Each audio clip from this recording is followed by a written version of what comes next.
What's up, guys? Thanks for coming out to FanFest. Welcome to session number 2. So glad to see all of you here today. Thank you for coming out. It's always good to see you guys representing the brown and gold. Donnie and I are very, very happy to be here. You know, part of the success last year, there was a lot of success in this ball club, particularly on the mound, Don. And we had the luxury, you and I coming to work every day. Hey, once every day, whoever got the start, we had something to talk about and something to watch. And now we have 3 of those guys with us today. Guy that finalized his contract yesterday. Nice. Welcome back, Michael King.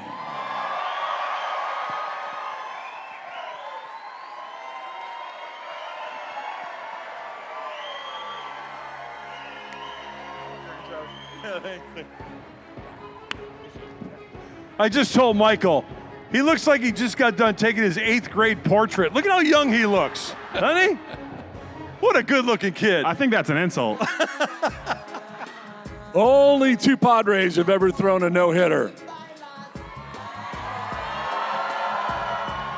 Let's welcome the second, Dylan Cease.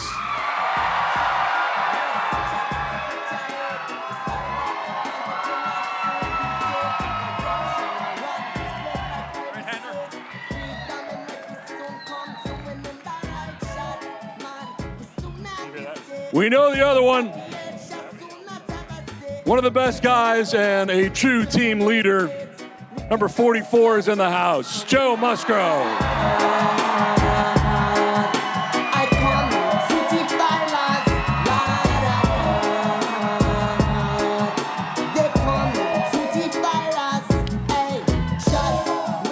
Grab a seat, Joe. First of all, your guys' reaction to all the brown and gold, the fans out here today. Yeah, this is always one of the most exciting days of the year. As excited as you guys are, we've been training all offseason, ready to get at it, so it's a big day. Joe, you're the local kid. You're very big, obviously, growing up here in San Diego and a big part of the community. Talk about recently the Thank SD tour that you took part of, you and your teammates, and how important it is to you being the local kid. Yeah, we enjoy it. I mean, everywhere I've gone, we always try to get out in the community and get as involved as we can. I think it's, important to show you guys how much we love and respect you for showing up every day for us. But, it's a chance to dive in and see, what the community is about and who the people are that are, behind all those cheers. So we had a blast yesterday. Joe, a couple times last year. Yeah, give it up for Joe in the community. What you guys do. Last year really wasn't what you anticipated. A couple of stints last year on the IL. Ended with Tommy John surgery.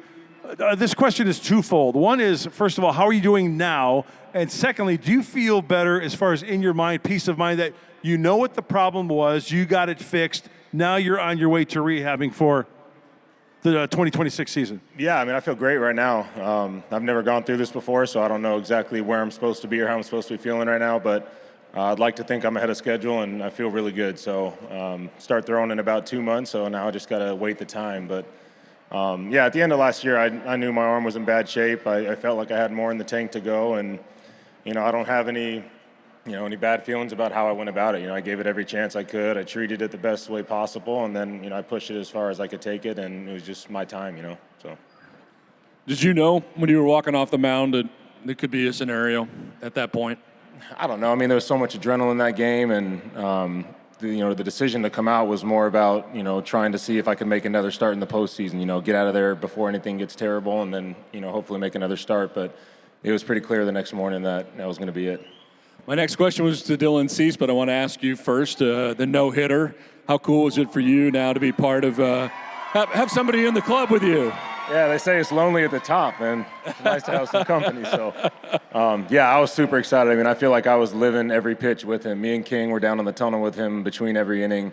And I could see a lot of the similarities in the focus and a little bit of the nervousness and, the second guessing on, do I start changing the approach now or do I stay with what's been working? So, I was living and dying with him on every pitch there. Hey, Joe, talk about Camp 44. Your mini camp. Give the fans an idea what that's all about. Part of, like Don said, one of the leaders on the staff, not only on the staff but the clubhouse, in Camp 44. Yeah, it was intended to be, a week to get everybody out here, kind of pick up on some of the stuff that we ended the season with last year and allow some of the new guys that are coming in, a chance to meet a familiar face and know somebody when they show up to spring training in a week and a half. And, we get out in the city, we do a few events. We, took a boat out for a couple hours, had some food, went to a San Diego State basketball game. It was Don's mini yacht. You could have gone on the mini yacht. It was available. I took the guys out to a San Diego State basketball game, so showed them a little bit of what I like to do in the offseason, but it was a great week.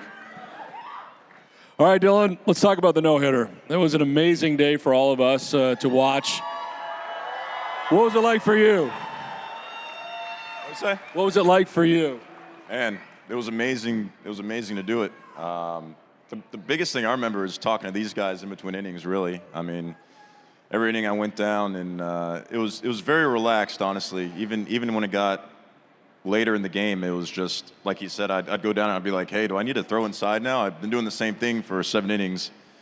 And he's like, nah, we're working pretty good. I think you should probably stick with it. So I was like, yeah, all right. He's got one. I'll trust him.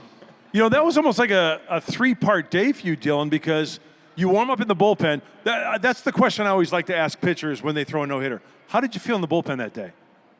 First bullpen, I felt good. Second bullpen, I felt really good. So, yeah, I did probably 40 pitches in my first one, and then the rain delay happened, and then I did probably another 30 an hour later. My body felt good that night. Dylan warmed up for the second time in the cages because it was raining outside, obviously, so he had like 15 minutes to get ready, warmed up. I don't think he missed a single spot, and as he walks out of the cage, he tells the hitting coach, he goes, you tell him I only need one today. And that was damn true. No kidding. What was the time telling you? What was to where you said, you know what, I'm not going to be able to go out there? Was there a time set?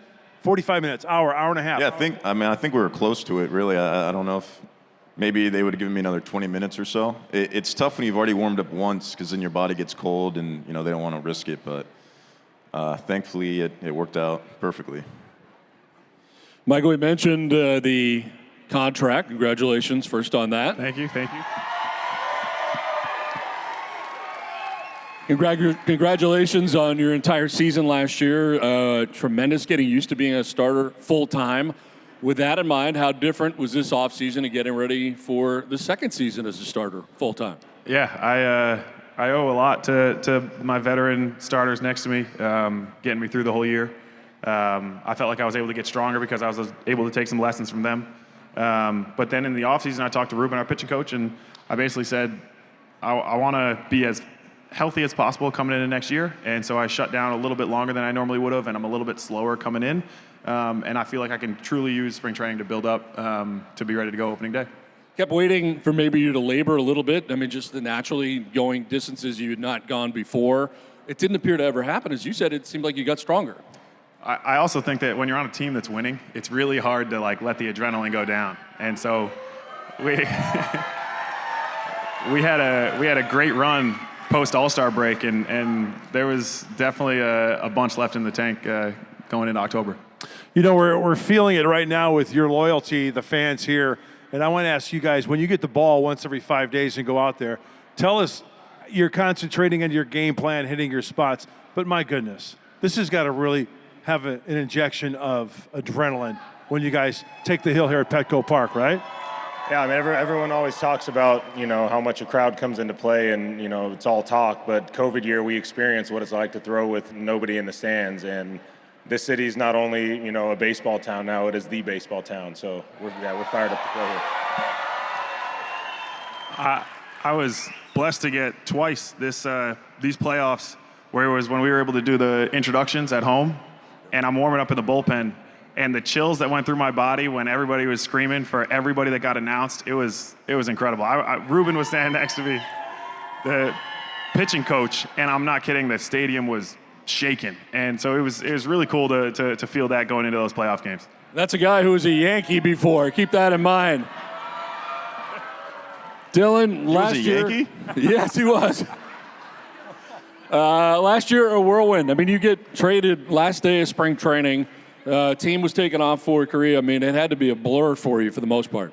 Yeah, it was. I assumed I was just going to be hanging out at the spring training facility for a week, but they're like, nah, we're going to have to get you on a flight. So, and then they go, I think the only one available is 7 a.m. tomorrow, which means I would have been awake for the entire 14 hours. But no, I ended up they ended up getting me one the following night, and I get to do an overnight one. So it happened quick. Pack everything up, get on a flight to South Korea, and then start your season. Did you have to go get a passport? Dylan, what? Yeah. I couldn't find my passport. That's an issue. I'm like, That's an issue. I almost had to go to Tucson, which was going to be like a 3-hour drive, and then straight to the airport, hope that they would give me a passport, go straight there. So it wasn't looking good, but I found it, so it worked out well. What was it like walking in that Padre clubhouse, even though it was in South Korea? But your new teammates, I should say, they knew who you were, but still, that feeling and how you were greeted there as a Padre. I think I was hallucinating from all the travel and the time change and all that, but no, it was awesome. I got to meet everybody and basically just got straight to it. Are you keeping the beard and the hair all season long? I kind of like it. We'll see. I think we'll give it a good try. Joe, what are you able to do right now? And I know you're staying in great shape, obviously, but what are you able to do right now and plan to do during the season to get ready for next year? Yeah, I feel relatively normal right now. Obviously, there's limitations if I were to try to throw a ball, but I've been in the weight room for a couple months now. Just recently started introducing more upper body lifts, pressing, pulling. Get to start some explosive, more med ball plyometric type stuff this week, and then I start throwing in 2 months. So I think a lot of it's going to be. I think a lot of it's going to just be, a little bit of feel and just kind of gauging where I'm at throughout the whole process. I'm not trying to pretend that I'm Superman, but I also, think I'm capable of, making a push and getting back this year. So if that's, if that's where I'm at, a month out, if it feels like it's within reach, I'm gonna go for it. And if it's not, I'm in the headspace where I'm comfortable saying, I'll wait until 26. So it's gonna just kind of be, time. Michael, you got married this offseason, right? Last offseason. But Went on the honeymoon to Thailand. oh, that's what it was, the honeymoon. I stand corrected. What did you do in Thailand? You should know me better than this. He forgets things very easily. Because you're one ear and not The the other. seasons run together, yeah. No, Thailand was incredible. The travel out there is tough. But yeah, we went to Bangkok, Chiang Rai, Chiang Mai, Phuket. We got the city experience. We got the elephants up in Chiang Rai. We got the relaxation on the beach in Phuket. We had a blast. My wife's over there trying to hide, but yeah. Hi, Sheila. We had a blast. Hey, are Don and I going to have the pleasure and the honor of having you on the air with us? How many people liked that when we had Michael King on? Nice. Yeah. You know what? I'm surprised we didn't win an Emmy just for that part of the game. The people have spoken. I think you got to be back. Can't say no to that. No. I also can't say no to Don in that hat. I mean, Mud in that hat. How much more comfortable is it going to be for you going back this year now? This team, everybody going to Peoria, showing up. It's got to be a comfort zone for you. Yeah. There were still a lot of familiar faces in the locker room last year. But the way that the team played all throughout last year, it still gave us that hunger throughout the offseason. So seeing a bunch of the guys during Camp 44, seeing a bunch of the guys here for FanFest, it builds that, So we're really excited to get there in a couple weeks. I love the personal stories, getting to know these guys. Don and I are fortunate enough to travel with the team and get to know them other than baseball. And one of the things I really admire and love about Dylan Cease, not only watching him pitch every fifth day, but just his life around bees and his bee expertise. Last year, I tell you what, Dylan, you gave me a container of the honey that was produced. Yeah. I tell you what, our household, we ran out, and it was like every day, it's like, you need to call Dylan Cease to get some more of that honey. What's the situation with the bees? What's the latest? Well, my dad hasn't checked on them, so they might be dead. But we'll get honey either way. We'll get more. You'll probably just go to the grocery store, tear off the label, and put like Dylan Cease's honey, right? No. We'll make it happen. We'll make sure we get you some. Good I gotta stuff. get some. I've been telling Ruben for the last 2 months I was gonna send him some. He ran out, and I forgot. Hey, Michael, how's your dad? Is he utilizing the robe that we gave him last year? How many people saw the game when Michael King's dad? In the robe. I mean, it's a scary thought, seeing my dad or you in a robe. I've seen it. It's very scary. Does he wear clothes under the robe? No. Doug's got some stories. I'd rather not go any further on this. We could stop now. That'd be great. No, my dad was very appreciative Yes. of that gift. It was very nice to meet your dad. But it was interesting seeing him in the middle of Yankee Stadium wearing the robe after we gifted him. He was in that section, and he stood out, I would say. He had his legs crossed. He thought it was the rally robe because we were losing. It was so funny. The picture we shot your dad. He's sitting in the stands with the robe, and he's just like this, just kind of taking in a big league ball game. We're in a The camera finds him, you know. Well, you got the core coming back this year. You have to be excited about 2025 coming in. Both you guys. All you guys, for that matter. Absolutely, yeah. I mean, the talent in the locker room is incredible. That's what I walked into last year. We obviously added him in spring training. We added Arias right after spring training. There's a ton of talent, and it's going to be another fun year. Hey, how much? We talk about guys pitching during the regular season, how that can catapult you in your career. But talk about each guy, pitching in the postseason. Michael, we talked about your 12 strikeouts, 7-inning strikeout performance in the wild card against the Braves. For you personally, what does that do for you mentally as far as, okay, I'm in the playoffs, big game, I've had that success. What does that do for you personally? We actually talked about it a couple days ago. Petco felt like a normal Friday in a playoff game. The atmosphere was the exact same because of how loud it was on any given day. So it felt like I was just pitching another regular season game. Yes, it obviously meant a little bit more, but we just went out there and executed our game plan. And obviously it builds confidence, but we still got to win more games than we did last year. Dylan, how about you? How's it affected you at all?